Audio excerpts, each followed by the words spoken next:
नमस्कार. प्रथमतः मी सर्व पत्रकाराचं अभिनंदन आणि स्वागत करतो आणि आभार पण मानतो. कारण एका अन्यायग्रस्त महिलेच्या संदर्भामध्ये आवाज उठवण्यासाठी तुम्ही जे दिलेला प्रतिसाद आहे तो खूप महत्वाचा आहे. आज या ठिकाणी किरण उनवणे या महिलेवर जो हांडे परिवाराने जो अन्याय अत्याचार केला, त्या अन्याय अत्याचाराला वाचा फोडण्यासाठी पोलीस दरबारी त्यांनी वेळोवेळी मदत मागितलेली. परंतु एसीबी गोडसे साहेब यांनी तिला न्याय न देता खूप वेळ घेतला आणि त्या संदर्भामध्ये आमच्या ताई शशिकला ताईंनी त्याचा पाठपुरावा करून शेवटी गुन्हा दाखल केला. परंतु गुन्हा दाखल करत असताना आरोपीला अटक न करता त्यांना बाहेरच्या बाहेर जामीन मिळवण्यासाठी मदत करतात अशी आम्हाला सर्वांना शंका आहे. तर त्याकरता आम्हाला ही आम्ही जर पोलिसांनी वेळेस दखल नाही घेतली, तर आता आर-पी-आयच्या सर्व पदाधिकाऱ्यांनी सांगितलं, की आम्ही त्यांच्या विरोधात तीव्र आंदोलन करू, धरणे आंदोलन करू. तर माझं तर असं म्हणणं आहे, की त्यांच्या विरोधात एक पत्र आम्ही मुख्यमंत्री, उपमुख्यमंत्री व गृहमंत्री, पोलीस, एस-पी आपलं सी-पीना पण पत्र देऊन त्यांच्या बदलीची मागणी करू, एवढंच मी या ठिकाणी आज सांगतो. थांबतो. हडपसर भागामध्ये राहणारे आमच्या किरणताई यांच्यावर जो 1-1.5 महिन्यापूर्वी जो अतिशय अन्यायपूर्वक असं जातीवाचक जो हल्ला झालेला आहे आणि खऱ्या अर्थाने त्यांना न्याय मिळवून देण्याची भूमिका शशिकलाताई वाघमारे यांनी या ठिकाणी घेतलेली आहे. अॅट्रॉसिटीचा गुन्हा त्या ठिकाणी दाखल झालेला आहे. परंतु पोलीस प्रशासन आणि इतर त्याला पाठीशी घालत असल्यामुळे आरोपींना आजपर्यंत अटक या ठिकाणी झालेली नाही.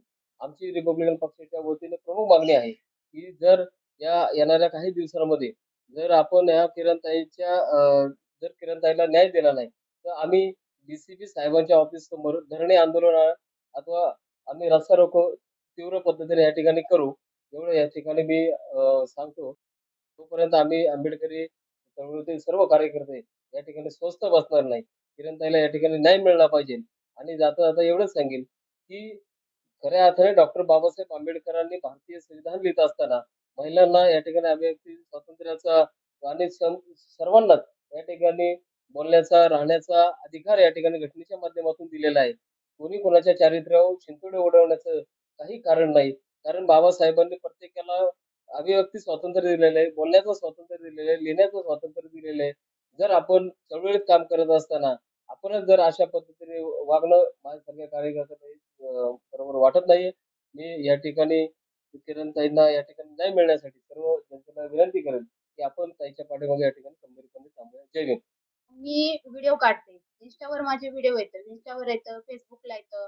तर हे पर्सनल लाईफमध्ये माझे आयडीवरती व्हिडिओ चोरतेत आणि ते पोस्ट करतेत ह्याच्यावरती Facebookवरती. त्याला खूप घाण-घाण कमेंट येतात. पण तुम्ही गुन्हा काय झालाय त्याच्याकडे बघा तुम्ही. ती स्वतःच म्हणती, की पीडित महिला आणि तीच माझ्यावरती गुन्हा हे करते, आरोप करते. अश्लील व्हिडिओ टाकलेत.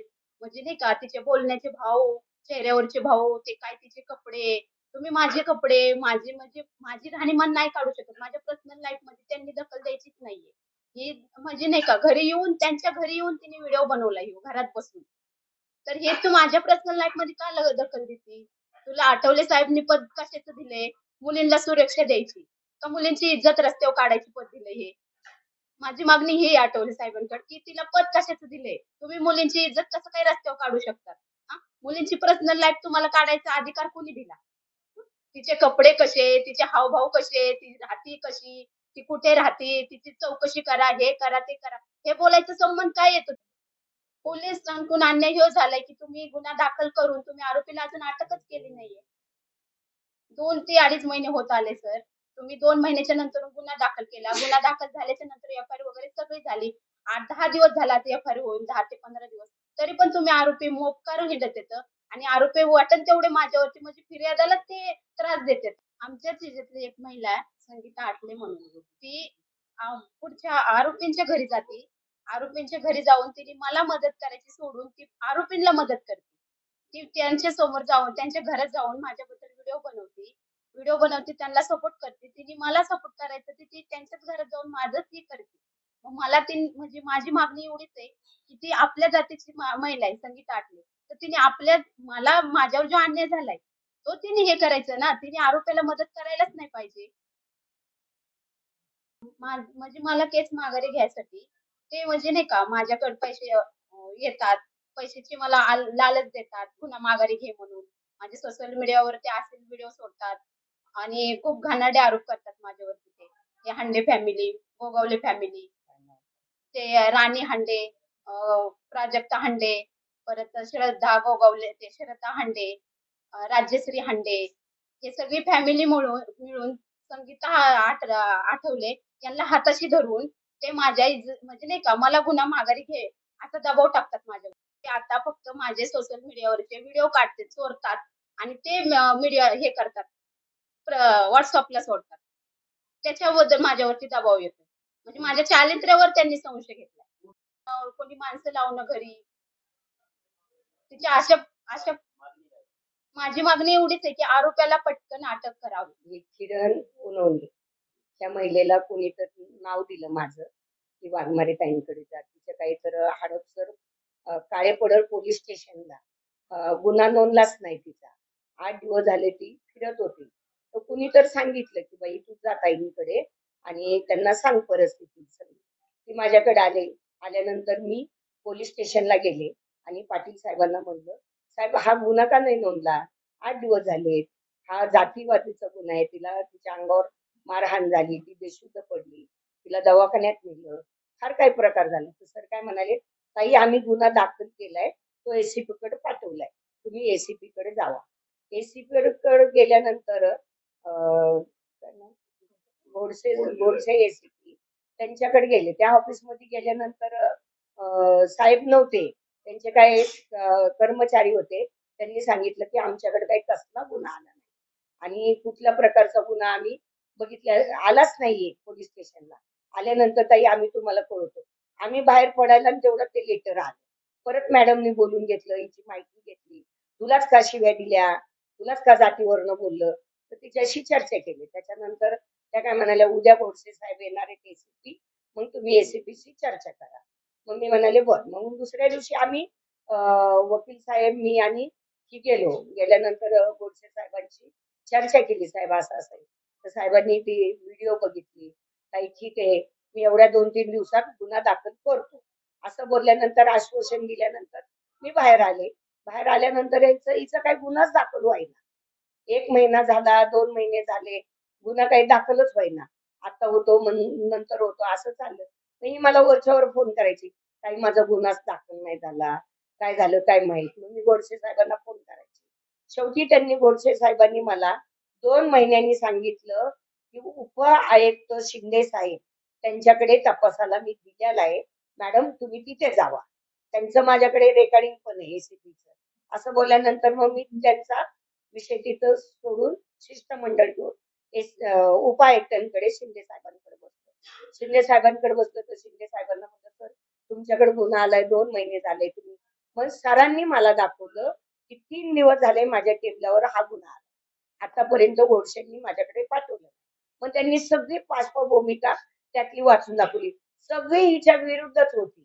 जे म्हणजे आमचे पंच होते ते सुद्धा विरोधात बोललेले, असं त्यांनी स्टेटमेंट लिहिलं होतं.